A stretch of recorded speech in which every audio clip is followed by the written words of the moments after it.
can't do that in here. Di awal kisah kita dibawa pada sebuah adegan yang cukup familiar, mirip dengan opening di sequel sebelumnya, di mana Hutch Mansell saat ini tengah berhadapan dengan dua agen federal yang sedang menginterogasinya. Entah apa yang telah dilakukan oleh si pria yang bukan siapa-siapa ini. Untuk mencari jawabannya, maka kisah Nobody sequel kedua pun dimulai.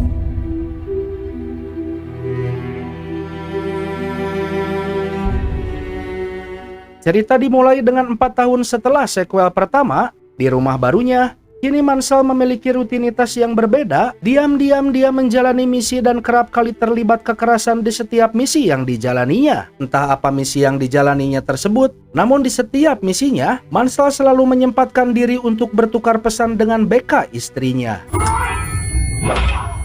When you learn, you like the heartache. Dengan aktivitas barunya tersebut, Becca mulai mengeluh pada sang suami karena kian hari Mansell makin jarang menghabiskan waktunya untuk keluarga. Becca berharap bahwa di musim panas ini mereka sekeluarga bisa pergi berlibur. Mansell berjanji jika dia akan memenuhi semua harapan istrinya. I'll make a plan.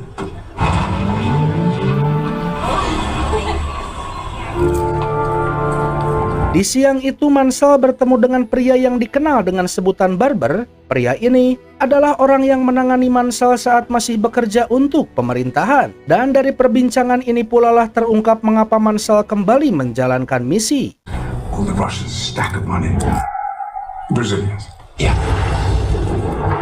Selidik punya selidik, ternyata semua tak lain karena aksi Mansell di sequel sebelumnya yang membuat Mansell berutang pada pihak mafia Rusia sebesar 30 juta dolar. Dan untuk membayar utang-utangnya tersebut, Mansell terpaksa kembali menerima misi dari pemerintahan, di mana Mansell dibayar sesuai dengan tingkat kesulitan dari misinya. Saat itu Mansell baru saja menyelesaikan misinya untuk mengambil sebuah kartu data pada suatu organisasi kriminal. Mansell pun menceritakan semua kronologisnya pada Barber, di mana Mansell menjalankan misi tersebut secara frontal, menghadapi si target saat berada di sebuah lift secara langsung.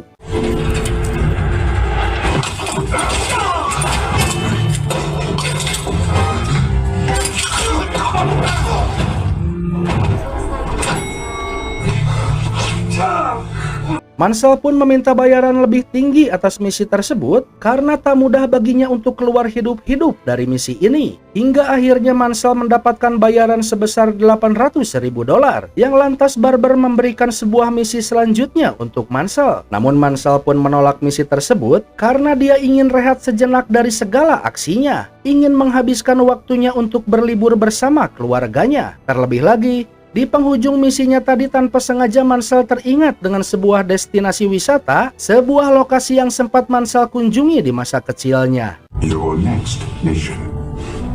I'm gonna take a break. Take a break. Lokasi yang dimaksud adalah wahana bermain bernama Plummerville, di mana Sammy dan Becca pun sangat antusias dengan rencana tersebut. Namun bagi pemuda seusia Brady, tentunya lokasi liburan tersebut sangat membosankan. Terlebih lagi, David si kakek akan ikut serta bersama mereka. Yang saat itu juga, mereka menjemput si Abah David yang saat ini sedang berada di panti jompo. Hey, Dad. Sesampainya di Plummerville, mereka menyewa 2 buah kamar dan sungguh bahagia Becca karena untuk sejenak dia bisa terlepas dari misi Nobody yang selalu dijalankan oleh suaminya. Bagi Mansell pribadi, dia punya cerita sendiri di Plummerville ini, di mana lokasi ini mengingatkannya pada Harry, adik tiri dari Mansell. Karena lokasi ini menjadi satu-satunya kenangan liburan keluarga yang pernah dialami oleh Mansell. Namun tanpa diduga lamunan Mansell ini membuat seorang sheriff bernama Abel tersinggung karenanya. You got a problem? Oh, sorry, officer. In one place. Thanks, Mom. Di tempat lain, si Abah David menikmati waktunya seorang diri di sebuah cottage sewaannya, sementara Mansell bersama keluarganya beralih menuju time zone cabang Plummerville. Saat itu Brady memberikan hadiah tiket pada wanita sebayanya untuk sedikitnya menarik perhatiannya. Namun teman pria si wanita bernama Max tak senang dengan apa yang telah dilakukan oleh Brady, yang karena Max merusak boneka hadiah milik Sammy, otomatis perkelahian pun terjadi. Alih-alih melerai, karyawan Plummerville bernama Henry pun nampak memihak pada Max. Tak ingin memperpanjang masalah, Becca pun lebih memilih untuk pergi saja. Namun Henry melakukan sesuatu yang menggelitik kebrutalan Mansell yang sudah capek-capek dipendamnya. Wajik, ayah mana yang tak panas hatinya tatkala melihat anak gadisnya diperlakukan seperti ini? Maka jangan salahkan Mansell jika dia harus datang kembali dan mengucapkan salam olahraga.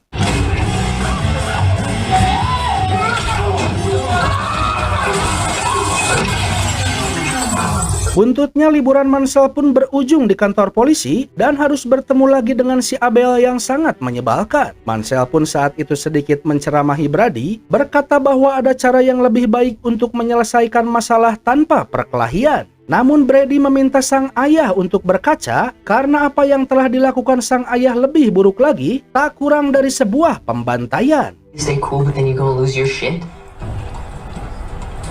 Si Abel Cobra pun menyeret Mansell pada pemilik lokasi Plummerville, yakni seorang pria bernama Wyatt. Yang celakanya, Max yang berkelahi dengan Brady ternyata adalah anaknya. Tapi meski demikian, untungnya Wyatt tak memperpanjang masalah, asalkan Mansell dan keluarganya segera angkat kaki dari Plummerville. So that's it then? We can go. Namun nampaknya si Abel tak ingin semua selesai begitu saja, karena selepas Mansell pergi dari kantor polisi, dia memerintahkan anak buahnya untuk mengerjai Mansell. Get the boys together. Setibanya di penginapan, Becca marah bukan kepalang atas semua kekacauan di tengah liburan ini. Namun amarah Becca mereda seketika setelah Mansell berjanji takkan kembali membuat kekacauan. Ditambah sebuah wine dari Polandia pun pada akhirnya meluluhkan hati istrinya. Eat, Yeah. Tak ingin waktu liburan berlalu dengan percuma, mereka lebih memilih untuk melanjutkan liburannya. Namun Mansell menyadari bahwa seorang petugas polisi sedari tadi mengawasinya. Melihat ada yang tak beres, maka Mansell pun mengajak anak dan istrinya untuk menaiki perahu, di mana Mansell membiarkan anak istrinya pergi duluan saja. Sementara Mansell pun menyusul kemudian dengan perahu lain, di mana seorang petugas polisi bersama preman Akamsi ada di perahu yang sama.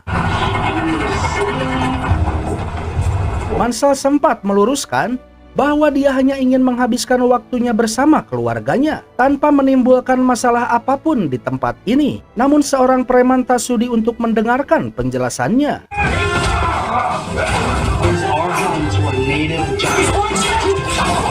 Dari kekacauan tersebut, Mansell berusaha untuk menahan diri, namun justru hal tersebut membuat Mansell harus kehilangan satu ruas jari kelingkingnya.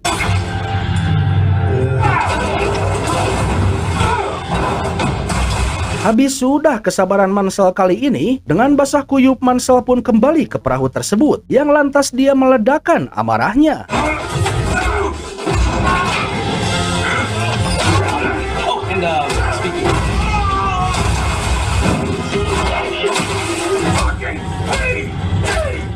Kejadian tersebut membuat Mansell sedikit ngahulang alias merenung karenanya, mengapa kebrutalan selalu datang dimanapun dia berada. Atas kejadian tersebut, Mansell pun menghubungi Harry untuk sedikit curhat padanya, berkata bahwa Plummerville tak sedamai dulu saat mereka masih kecil. Namun Henry menimpali bahwa Plummerville sedari dulu memang bukanlah tempat yang aman, karena faktanya saat David si Abah mengajak Harry dan Mansell berlibur di masa kecil mereka, sekalian juga untuk menjalankan misi pemberantasan kriminal di kota ini. Menghabiskan rasa penasaran, Mansell menghubungi Barber untuk menanyakan fakta tersebut. Barber membenarkan bahwa Plummerville saat ini dikuasai oleh mafia bernama Dina, penyelundup narkotika, miras dan senjata ilegal di kota ini yang sangat terkenal dengan kekejamannya. Dan Barber pun mengingatkan bahwa bisa saja mimpi buruk akan kembali mendatangi keluarga Mansell, dan berkata pula bahwa Barber takkan campur tangan atas semua yang terjadi di Plummerville. Go on your own hunch. Plummerville. You got any intel? Di tempat lain, Sammy tertarik dengan seekor anjing di Plummerville, namun seorang petugas Plummerville senior melarang untuk mendekatinya. Okay, let's go find Dad for dinner. Usut punya usut, Wyatt ternyata memiliki hubungan dengan Dina, yang diketahui bahwa Wyatt menanggung sejumlah utang peninggalan ayahnya yang kebetulan di hari tersebut setelah sekian lama pada akhirnya Wyatt pun membayar uang pelunasannya. Namun Dina tak ingin kehilangan Wyatt begitu saja karena Plummerville sendiri adalah jalur penyelundupannya selama ini. Maka agar Wyatt terus terikat padanya, Dina memerintahkan Abel untuk menculik Max. Got it. Mansell sadar betul jika Dina bukanlah mafia sembarangan dan bukannya cepat-cepat pergi dari Plummerville. Entah apa yang ada di pikiran Mansell, justru Mansell mendatangi gudang penyimpanan milik Dina yang saat ini dijaga oleh Abel dan pasukannya. Hey, fellas. Wherever I go.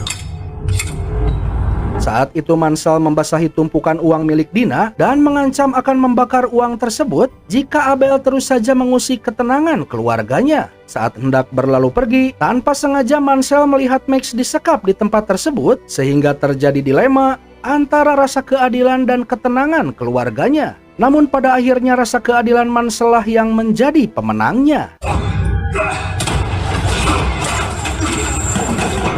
Wyatt spoils son.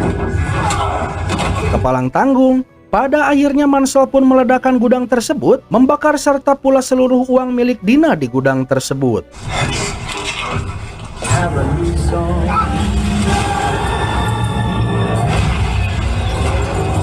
Tak butuh waktu lama kabar tersebut pun sampai ke telinga Dina yang membuatnya tak habis pikir, kok bisa-bisanya sosok family man seperti ini meluluh lantahkan bisnisnya. Maka dengan ini, Mansell harus mengucapkan selamat tinggal pada kedamaian. You crossed a line, asshole. This guy's an idiot. Di tempat lain, Mansell membawa serta Max ke kotej sewaan si Abah yang tanpa diduga, Brady menyambut kedatangan Max di tempat ini.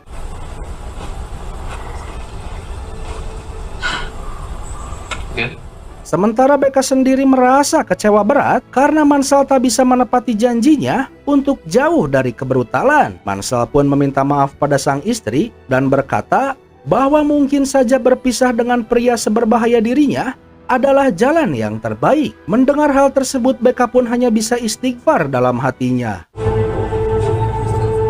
Tak lama kemudian, Mansell mendatangi Wyatt untuk mengabari apa yang telah terjadi pada Max. Namun belum sempat Mansell berkata apa-apa, Wyatt mengira jika Mansell tengah memperpanjang masalah anak mereka.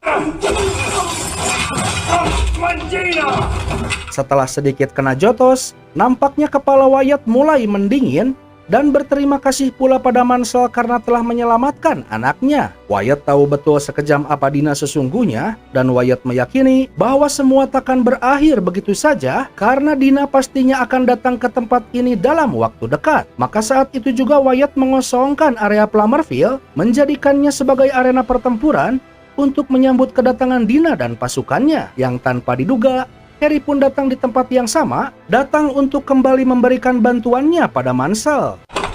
This is my brother, Harry. I had plans to fight Lindina. I wouldn't. Tentunya si Abah David pun tak ingin ketinggalan di dalam rencana ini, yang saat itu juga mereka berempat memasang berbagai jebakan untuk menyambut kedatangan Dina dan pasukannya.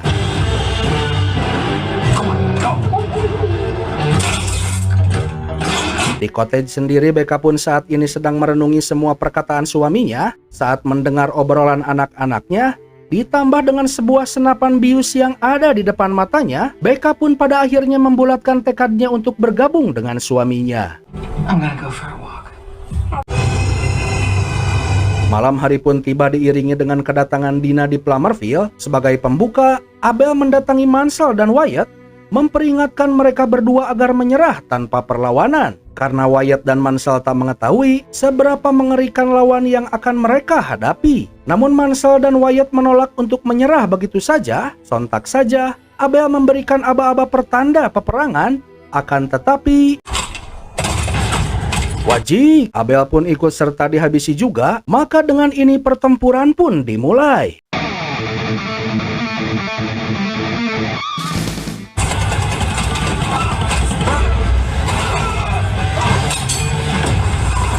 Saat ini pasukan Dina pun memasuki semacam wahana berbentuk cermin labirin. Namun di dalam sana, Mansell sudah menyiapkan berbagai jebakan di dalamnya. Wyatt sendiri berusaha untuk memancing para kroco agar terkena jebakannya, namun di tengah pelariannya sebuah peluru bersarang di kakinya.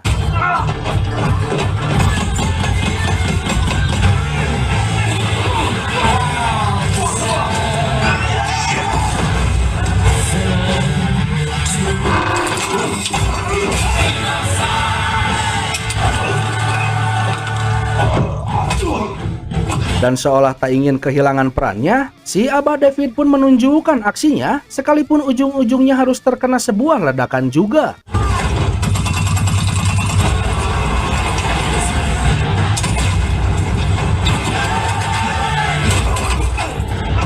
Di cottage sendiri sejumlah pasukan datang untuk membawa Max dan keluarga Mansell, di mana Brady dengan sigap memasang badan untuk melindungi adiknya, sementara Harry dengan mudah menghadapi pasukan Dina yang datang di luar sana.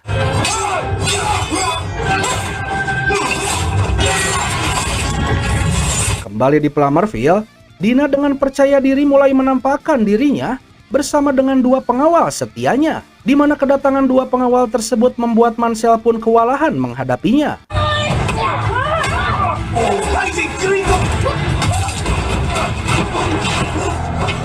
Tumben-tumbenan Mansell dibuat tak berkutik oleh dua pengawal Dina ini. Dengan arogan Dina berkata bahwa Mansell telah berurusan dengan orang yang salah, yang saat Dina memerintahkan anak buahnya untuk menghabisi Mansell, alhamdulillah Wyatt tak diam begitu saja.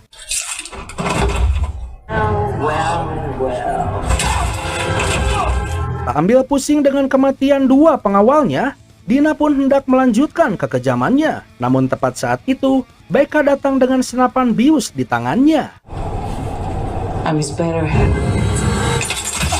Belum sempat melarikan diri, mereka terkepung oleh pasukan Dina yang datang lebih banyak lagi. Pada saat itulah, si Abah David memicu sebuah jebakan terakhir yang meluluh lantahkan seantero Plummerville.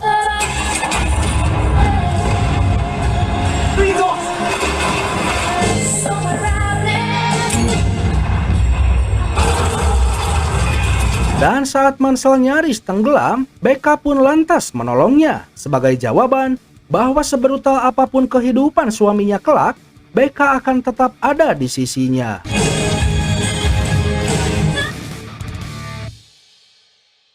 Serangkaian kejadian ini menjadi sebuah jawaban mengapa Mansell diinterogasi oleh agen federal, yang ternyata Becca pun saat ini berada di ruangan yang sama. Dengan hewan buas penjaga Plummerville pun ikut serta bersama mereka. Dan lagi-lagi dua agen federal ini dihubungi oleh otoritas yang lebih tinggi lagi, di mana mereka diperintahkan agar tak menyentuh si pria tanpa nama ini. Si pria bukan siapa-siapa yang saat ini ada di hadapan mereka. Di penghujung filmnya, Mansell memutar kenangan selama masa liburan mereka, sekalipun liburan yang penuh dengan kekacauan, namun setidaknya Mansell merasa bahagia karena utuh kembali ke rumah sebagai sebuah keluarga. Dan film pun berakhir. Cause them enough trouble.